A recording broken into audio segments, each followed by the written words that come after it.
오늘 하나님께서 우리에게 주시는 말씀은 출애굽기 23장 1절부터 8절의 말씀입니다. 출애굽기 23장 1절부터 8절까지의 말씀, 우리 한 절씩 교독하도록 하겠습니다. 제가 먼저 봉독하겠습니다. 너는 거짓된 풍설을 퍼뜨리지 말며 악인과 연합하여 위증하는 증인이 되지 말며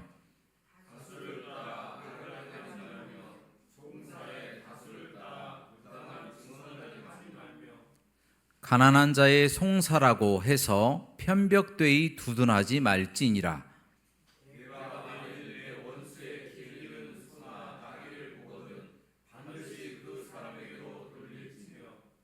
내가 만일 너를 미워하는 자의 나귀가 짐을 싣고 엎드러짐을 보거든 그것을 버려두지 말고 그것을 도와 그 짐을 부릴지니라.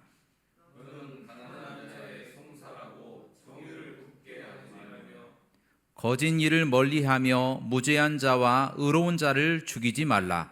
나는 악인을 의롭다 하지 아니하겠노라.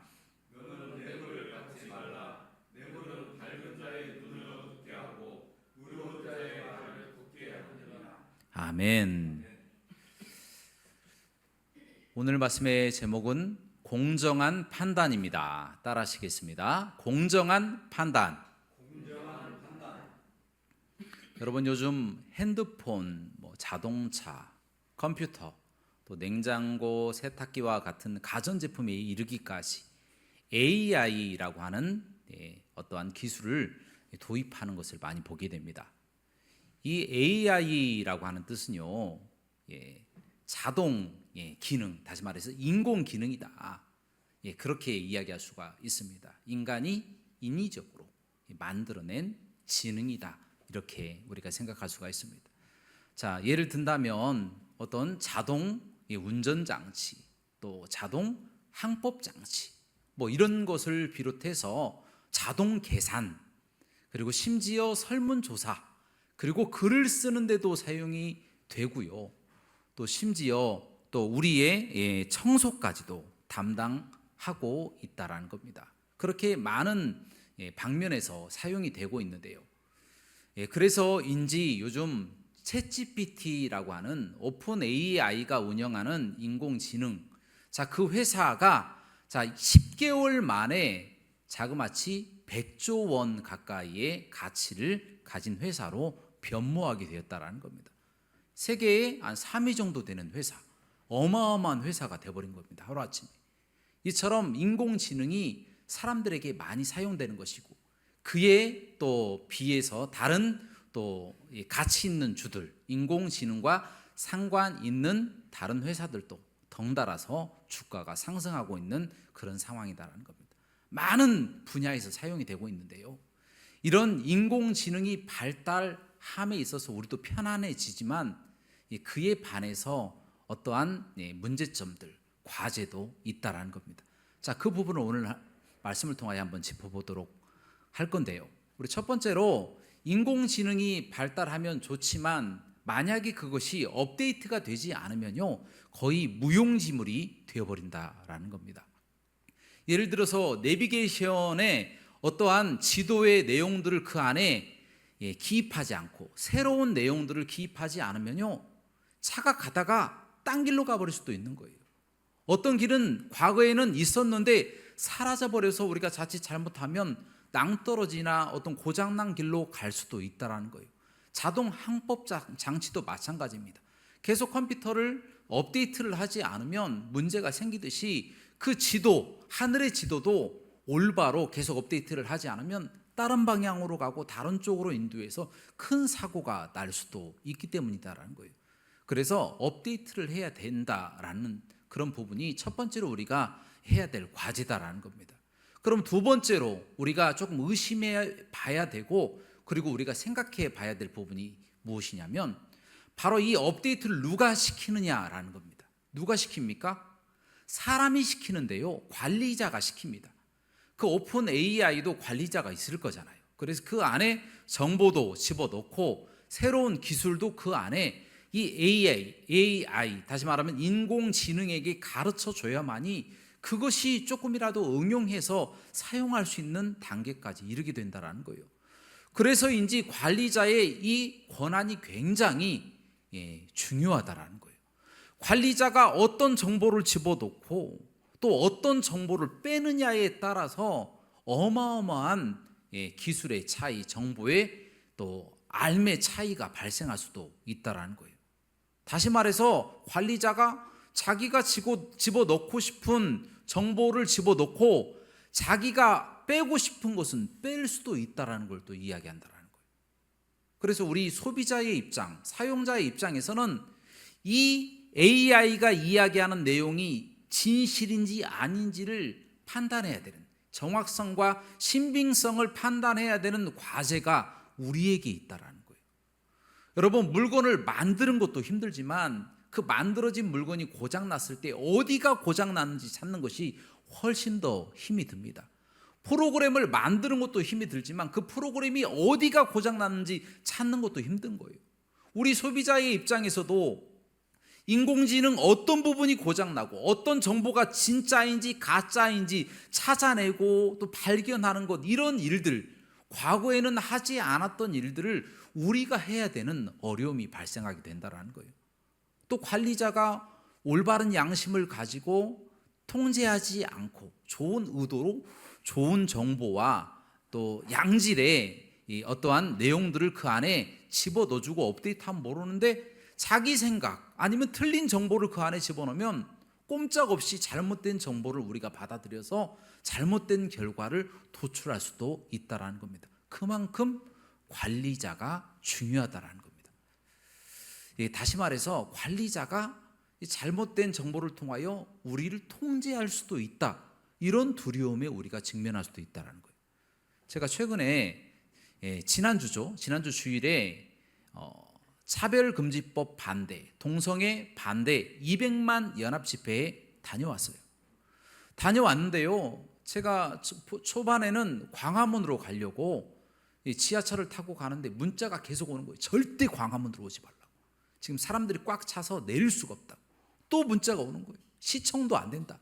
광화문 시청 다 차고 심지어 서울역까지 가득 차서 사람들이 너무 많아서 그쪽으로 절대 오면 안 된다 라고 문자가 오더라고요. 계속 여의도로 가라고. 그래서 여의도로 가봤더니 지하철 그 문 앞부터 막히기 시작하는 거예요. 사람들이 얼마나 많은지. 그 사람들이 여의도 앞에까지 제가 이제 가봤는데요, 국회의사당역에서 여의도역까지 사람들이 꽉 차 있는 거예요. 그렇게 많은 사람들이 있을지 몰랐어요. 그렇게 젊은 사람들이 많은 줄은 몰랐어요. 차별금지법을 반대하고 동성애를 반대하는 수없이 많은 사람들. 정말 저는 제가 봤을 때는 한 150만 명은 되는 것 같아요. 정말 어마어마하게 많은 수더라고요.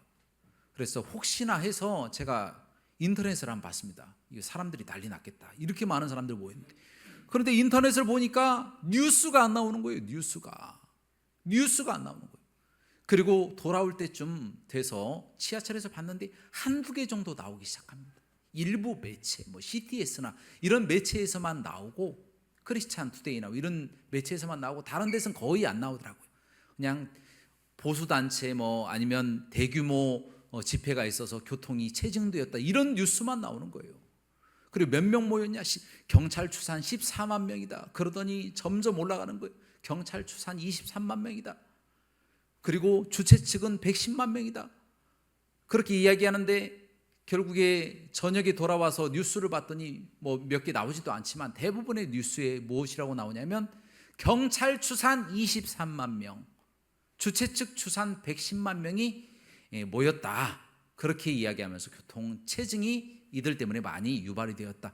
그냥 본론적으로 차별금지법을 반대한다는 그런 내용들은 쏙 빠지고 그런 뉴스만 계속해서 이야기를 하더라고요. 그런데 제가 아무리 생각해봐도 그 수가 어떻게 23만 명이 될 수가 있지? 광화문역에서 시청을 지나서 서울역까지 사람들이 꽉 차가지고 사람들이 움직이지도 못할 정도로 많이 모였고, 너무 많이 모여서 여의도에서 국회의사당역까지 사람들이 꽉 찼는데 어떻게 그게 23만 명밖에 안 되냐. 불꽃축제 최근 했을 때 100만 명이 모였다고 하는데 그보다 몇 배나 많은 수가 모였는데 그렇게 이야기를 하는 것을 보고 왜 이렇게 정보가 다르지? 뉴스를 예전에는 믿을만 했는데 과연 뉴스를 믿을 수 있겠는가라고 하는 의심이 들기 시작하는 거예요. 또 똑같이 대부분의 뉴스가 꼭 누가 꼭 어떻게 보면 만들어서 이 판화를 찝듯이 그렇게 기사가 다 똑같아요. 23만 명 추정되는데 우리 주최 측에 있으면 110만 명. 누구를 믿어야 되는 것인가? 그런데 제가 가봤잖아요. 누가 봐도 110만 명이 넘는 거예요. 110만 명이 넘는데 경찰 추산 23만 명. 축소하려고 드는 그런 모습이 보이면서 이렇게 왜 똑같은 뉴스인데 이런 정보를 꼭 내가 확인을 해야 되고 진짜인지 가짜인지를 왜 내가 판단해야 되는 시대가 와버린 것인가? 한탄스럽다라고 하는 생각이 들더라고요. 참 그렇지만 그곳에 수없이 많은 사람들이 모여서 두 손 높이 들고 기도하며 눈물 뿌리면서 정말 그 많은 사람들이 모였는데 사고가 단 한 건도 나지 않았어요. 조용하게 눈물 흘리면서 다 기도하고 어린 아이들, 막 갓난 아이들을 데리고 온 엄마들도 많더라고요. 젊은 사람들이 또 그렇게 차별금지법 반대하는지 전 몰랐어요. 그렇게 많은 기독교인들이 있는지도 몰랐고 그 많은 사람들이 모여서 찬양하고 기도하고 순수하게 그렇게 예배하고 돌아오는 그런 모습을 제가 보게 되었습니다. 참 너무나도 감격스러웠죠. 그리고 제가 최근에 또 뉴스를 또 보는데요. 국회에 청문회하는 그런 과정을 제가 좀 보게 되었어요. 인권위원장이 어떤 보고를 했는데 그 내용이 뭐냐면 3개를 보고 있는데 그 중에 하나가 국민들의 90%가 차별금지법을 찬성하기 때문에 이 부분을 국회에서 받아주라고 하는 내용을 올렸다라는 거예요. 그러니까 국회에서 한 국회의원이 계속 질문하는 겁니다. 이 사실이 맞느냐? 그리고 인권위원장 이거 알고 지금 이렇게 안건을 올렸느냐라고 했더니 인권위원장이 하는 얘기가 이 여론조사는 틀렸습니다 라고 이야기하는 거예요. 자기가 올려놓고 자기가 이 여론조사가 틀렸다고 이야기를 하는 겁니다. 그리고 하는 얘기가 저는 이 안건이 여기에 올라왔는지도 몰랐습니다. 제 부하 직원이 저한테 보고했다고 하는데 저는 그렇게 보고를 받은 적이 글쎄요 있을까요 없을까요 이런 얘기를 하고 있는 거예요. 이렇게 변명하고 있는 거예요. 이제 여론조사도 못 믿는 시대가 와버렸어요. 아니 우리가 예전에는 뉴스를 보면 그런가 보다. 여론조사를 보면 그런가 보다. 또 오픈 AI가 무슨 이야기를 하면 컴퓨터가 맞겠지, 인공지능이 맞겠지 해야 되는데 이제는 모든 것을 다 우리의 힘으로 스스로 정확도와 신빙성을 우리가 판단하고 우리가 결정해야 된다는 거예요. 오픈 AI가 책임을 집니까? 책임 안 져요. 우리가 책임을 져야죠.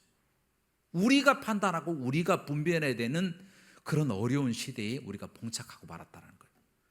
그래서 이 부분에 대해서는 어떤 기준이 필요하다라는 겁니다. 그 기준이 무엇입니까? 법률이에요. 법률. 이들을 관리하는 어떤 법률이 반드시 필요하다라고 하는 생각이 첫 번째입니다. 그런데 성경 속에서도 이런 시대를 다 미리 알고 우리에게 어떻게 준비를 해라 라고 하는 부분이 나와 있더라고요. 어떻게 판단하고 어떻게 준비하고 이런 상황에는 어떻게 우리가 처세를 해야 되고 자세를 갖고 있어야 되는지에 대해서 성경 말씀 속에서 기록하고 있더라고요. 자, 오늘 본문 말씀 우리 다시 한번 봉독할 건데요. 오늘 본문 말씀 출애굽기 23장 1절부터 3절 그리고 7절부터 8절을 함께 봉독하도록 하겠습니다. 시작. 너는 거짓된 풍설을 퍼뜨리지 말며 악인과 연합하여 위증하는 증인이 되지 말며 다수를 따라 악을 행하지 말며 송사의 다수를 따라 부당한 증언을 하지 말며 가난한 자의 송사라고 해서 편벽되이 두둔하지 말지니라. 거짓 일을 멀리하며 무죄한 자와 의로운 자를 죽이지 말라. 나는 악인을 의롭다 하지 아니하겠노라. 너는 뇌물을 받지 말라. 뇌물은 밝은 자의 눈을 어둡게 하고 의로운 자의 말을 굽게 하느니라. 아멘. 저 어떻게 처세해야 된다고 말씀 나와 있습니까? 거짓 풍설을 퍼뜨리지 말라는 거예요. 그게 확실한 정보입니까? 그게 진짜입니까? 라고 물어봤을 때 내 목숨을 걸고 이건 확실합니다, 100% 맞습니다 라고 말할 정보가 아니면 퍼뜨리지 말라는 거예요. 거짓 뉴스를 퍼뜨리지 말라는 거예요. 명확하게 알고 이야기를 해야죠. 자, 그 다음에 악인과 연합하여 거짓 증인이 되지 말라. 악인인 것을 알면서도 그들과 연합하여 함께 거짓말하지 말라는 거예요. 그것이 하나님이 우리에게 주시는 말씀이다라는 겁니다. 또한 다수를 따라 악을 행하지 말라는 겁니다.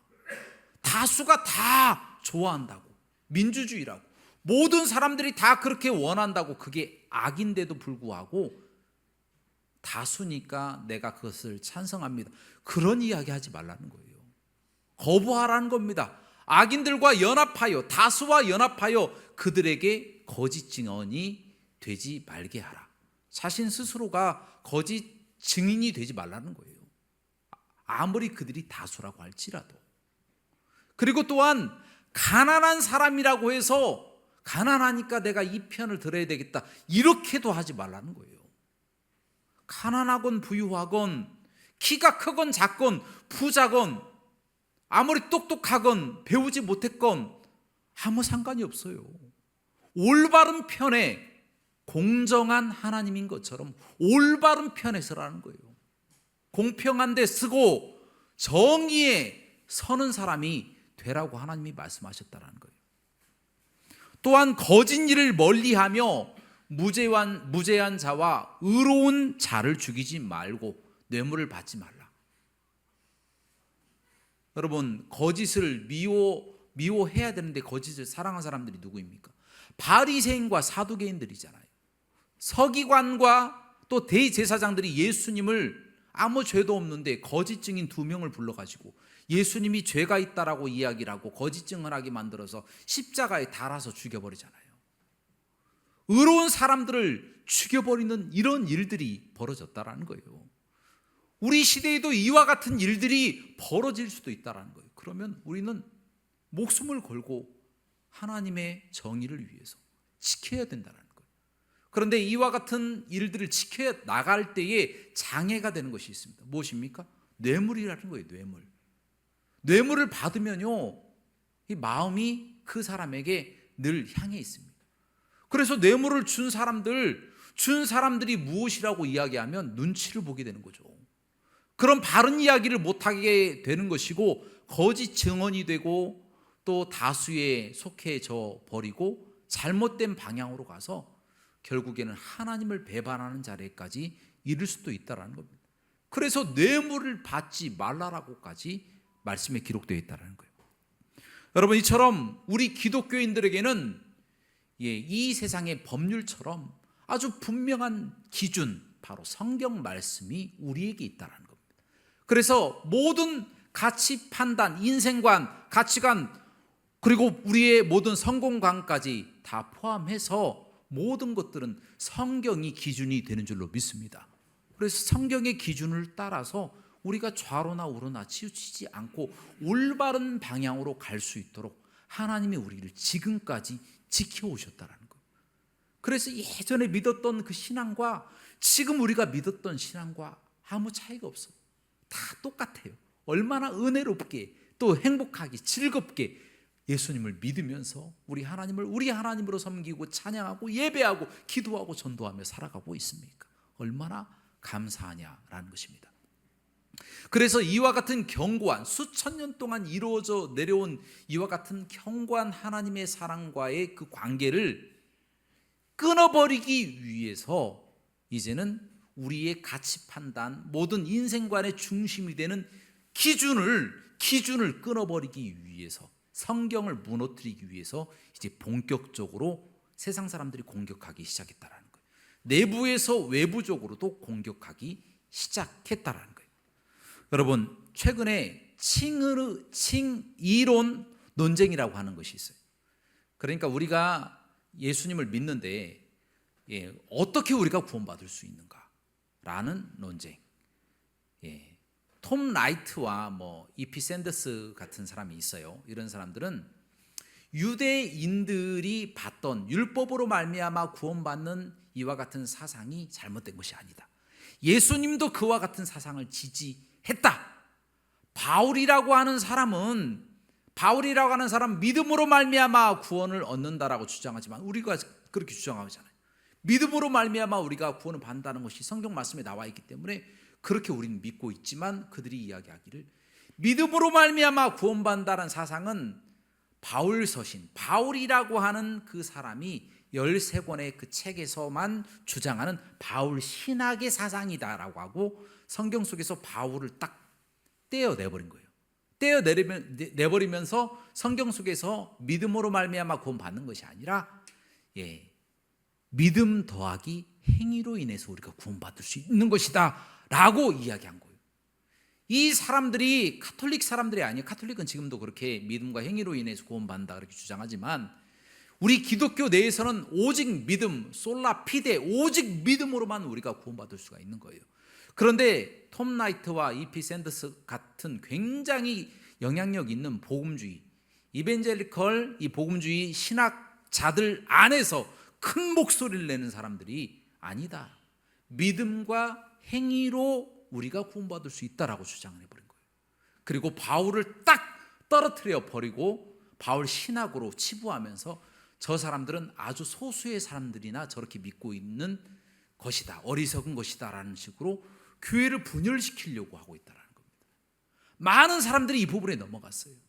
많은 사람들이 믿음으로 말미암아 구원받는다는 이 사상을 없애버리고 믿음과 행위로 인해서 구원받다고 주장하면서 교회가 점점 깨져가고 있는 상황이 지금 현 상황이다라는 거예요. 그리고 과거부터 마르시온이라고 하는 그런 영지주의자들이라고 이야기하잖아요. 이런 사람들은 또 주장하기를 구약의 신이 굉장히 잔혹하다, 무자비하다, 은혜가 하나도 없고 피도 눈물도 없는 하나님이다. 그런 하나님은 악신이다. 그런 하나님은 믿을 필요가 없다. 오직 우리는 신약의 하나님, 우리 예수님이 우리의 하나님이다. 그 예수님은 사랑 많고 자비가 많지 않느냐. 그래서 구약의 신과 신약의 신을 분리시키자 해서 구약의 신을 없애버린 거예요. 구약은 사단, 신약은 하나님. 이런 식으로 해서 많은 사람들에게 설파하고 다니는 거예요. 얼마나 설득력이 있습니까? 그럴싸하잖아요. 많은 사람들이 영지주의 이단에 넘어가서 많은 사람들이 좌로나 우로나 다 치우쳐버리게 되었다는 거예요. 또 요즘 현대 철학에서 자크 데리다라고 하는 프랑스 철학자가 있어요. 이런 사람들은 무엇이라고 이야기하냐면 성경 말씀이라고 하는 이 문자주의에 갇히면 안 된다. 이 문자를 다 해체해야 한다. 해체주의를 이야기하는 거예요. 다 해체시켜버려야 된다. 문화건 이 속에 있는 그 내용이나 글자건 이 해석, 전통적인 해석을 다 해체시켜버리고 새로운 관점으로, 해석학을 새로운 관점으로 해석해야 된다. 새로운 해석을 이야기하기 시작했다라는 거예요. 그래서 우리가 전통적으로 믿는 우리가 하나님, 구원, 그리고 성령론 이 모든 부분들을 다 없애버리고 새롭게 시작한다라는 명목으로 이야기했는데 전혀 이상한 이야기를 하는 거예요.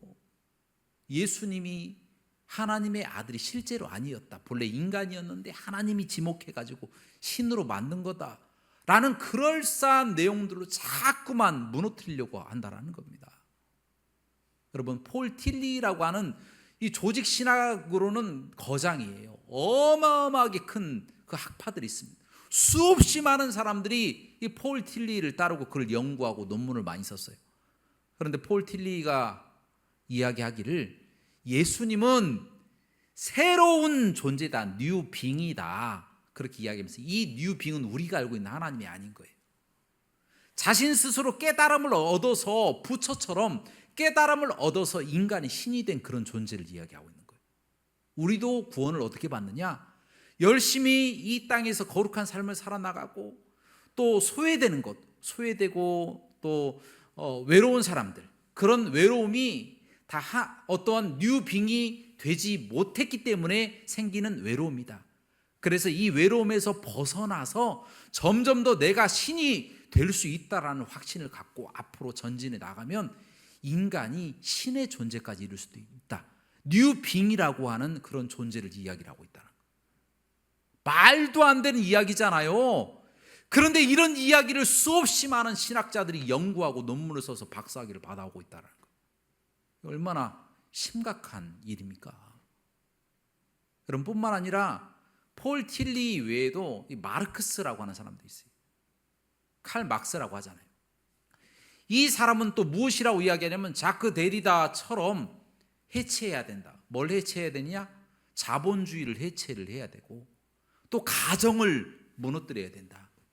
그리고 성적인 부분을 다 해방시켜야 된다. 그렇게 이야기를 합니다. 자본주의를 무너뜨려야 돼요. 무너뜨려야 평등이 오고 자유가 온다는 거예요. 가정이 다 깨져버려야 이제 새로운 질서를 세울 수가 있다는 겁니다.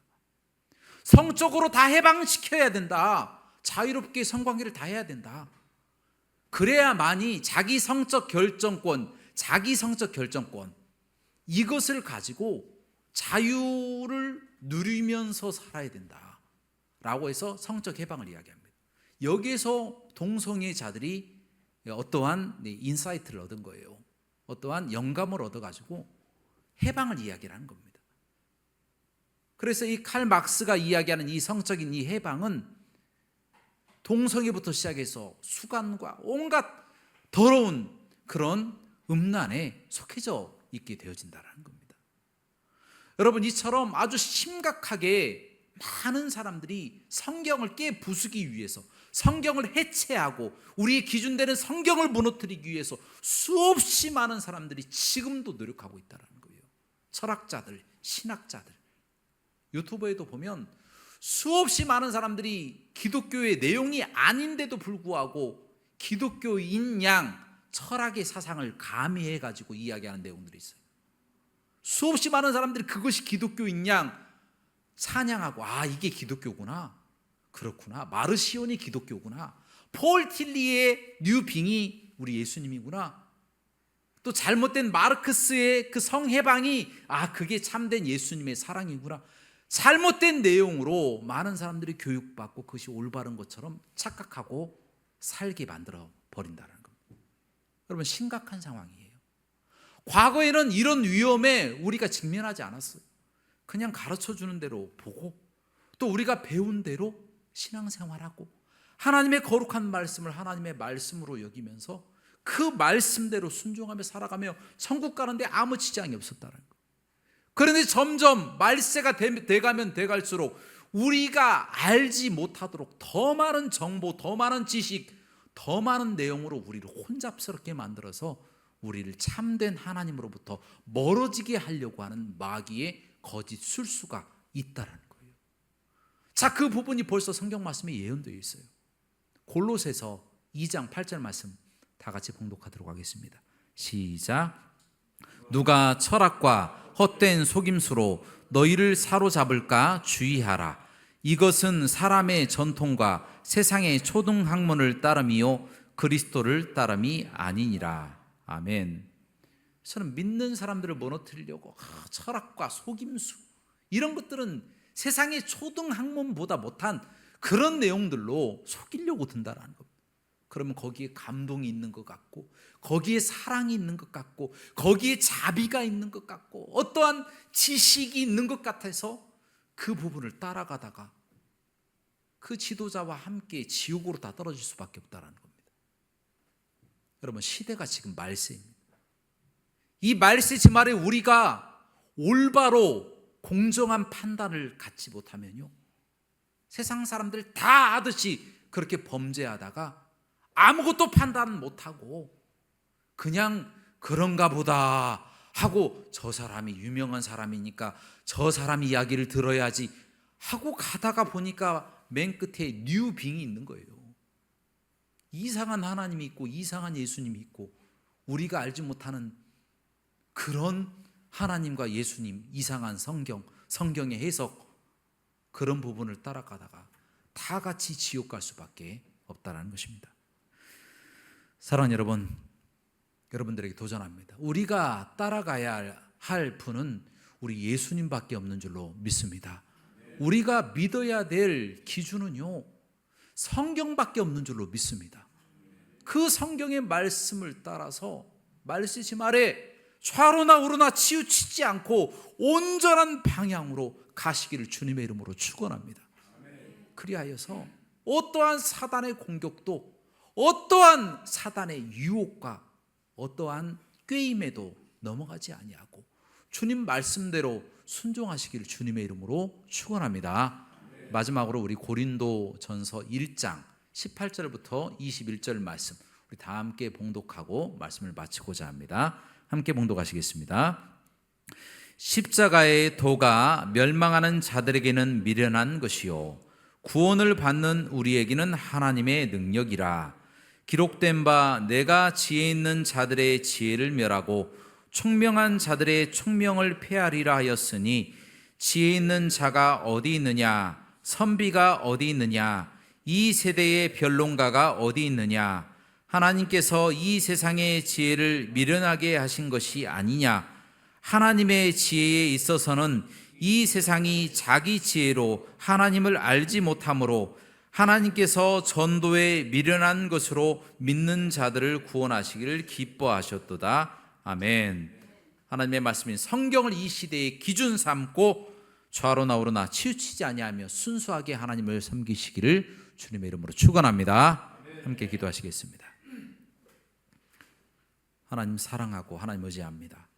하나님 점점 세상이 혼잡해져만 가고 우리가 쉽게 하나님 어떠한 영상 매체나 어떠한 책을 통해서나 어떠한 사람들을 통해서 잘못된 내용들을 들을 때가 많이 있습니다. 우리가 분별할 능력도 없고요, 지혜도 부족할 때가 많이 있습니다.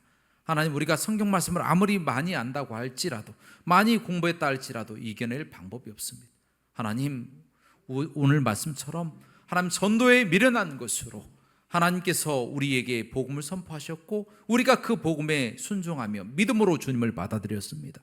하나님, 그 가장 값진 귀한 믿음을 잃어버리지 아니하고 어떠한 세상의 험난한 파도, 유혹의 파도, 어떠한 잘못된 지식의 파도가 우리에게 달려온다 할지라도 말씀으로 이기고 나가는 저희가 될 수 있도록 인도하여 주옵소서.